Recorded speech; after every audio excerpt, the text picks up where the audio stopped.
There is Micah Ortiz doing what she does best, ano? And itong si, what is the mentality there, Doc, ano? Kung hindi ba nabablock, you keep going at it? Or, you know, do you vary it up every now and then? What should be the case? Kasi a lot of coaches would say, palta natin para malito. That's right. Ito si Rhea Di Maculangan keeps going to Ortiz on a practically an identical attack every single time. Sabi nga nila, if it ain't broken, why fix it? But mo iibahin, ano? If it's working for you. But what I think is that if the advantage is there and the ultimate goal is really to score a point, you go with it. So, pag na-check na, that's the time you need to change it up. Pero hanggat hindi naman nabablock, you still are getting the same results, getting the points on the board. I don't mind. Just like that. It ain't broken, so... This has got to, you know, make Coach Dalistan a little bit nuts, no? I know, It's the same thing over and over again, but my players can't stop it. That's true. That's true. Nebrida will be pulled out and Caballero put back in, add a little bit more height to that front line of UE. It's, you know, USD now up by 4 on the strength of, what is it now, a 7-0 run? I think it is. Finally halted. That's a 7-1 run now with the Kite Rosale point. I believe that's just her first point of the match via a spike or an attack. So she's been very, very quiet. She's been working hard though, especially in the blocking department. But again, her offense has suffered a lot. Ortiz strikes again. It's like Rhea Di Maculangan is daring UE. Try and stop this. That's right. And Ortiz is just, you know, taking advantage of those sets and practice. Why not? Yeah, with the ability that she has to avoid the block in the defense. She's But Kite Rosale says, eto rin sa inyo, try and stop this. Wow. Wow, Rosale. That's the only word that comes to mind right now. Wow, I mean, ilang beses na ito. Ito yung running four na binabanggit kanina ni, ni Coach Boy Dalistan for UE, na hindi mabuo-buo ng UE finally. They get it going, and when, you know, they get things right, it's a sight to see. That's right. And Ortiz took a second look at Rosale.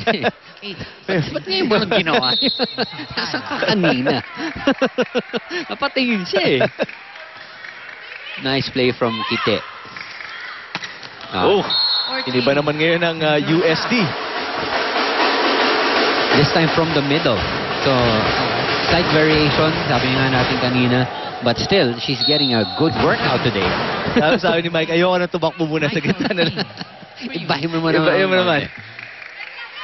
Let's see what UE does here. Combination with Don Dizon, and Dizon scores the point. Tough play, Dizon.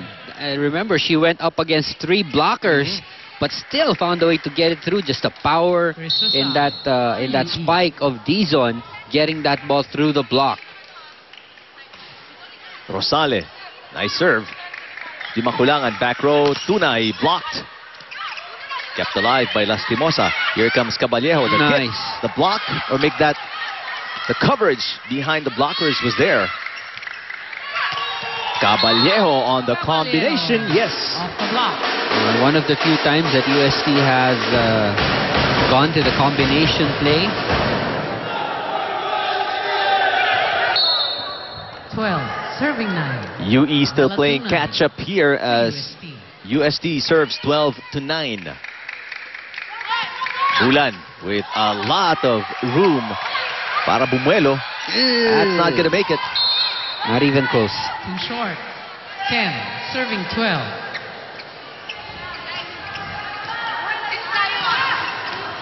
A more quiet afternoon for Bulan here after her 21-point performance last weekend.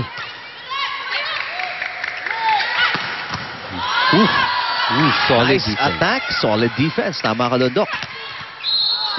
That's right on the line from Caballero.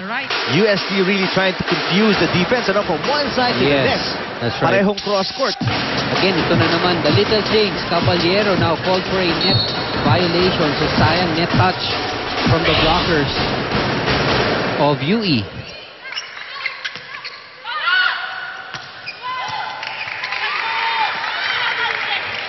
Banaticla, solid block by Dawis. The first time we've seen Banatikla block today since set number 1. Those are two tall blockers, Caballero and Dawis. Team captain. So that was Dizon in the previous play. 11 serving 13. Banatikla asks for it again. No coverage behind the blockers, and that's a point, USD. That's right.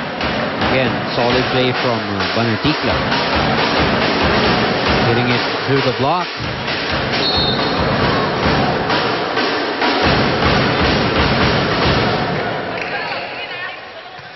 Lastimosa with a good serve. Dawis had to readjust there. Medyo maiksi yung set for her. And she approached too soon. Kita mo yung pasok niya. Doon na siya yung set. Hindi pa hawak ng setter yung bola. So, she was just waiting there. By the time that ball went to her, dikit na siya sa net. No room to work with anymore. She was beneath the ball, in fact. USD now restoring their lead. Ooh! And again, the tricky play coming from Rhea Di Maculangan. It's a 5-point USD lead, set number 3, 16-11.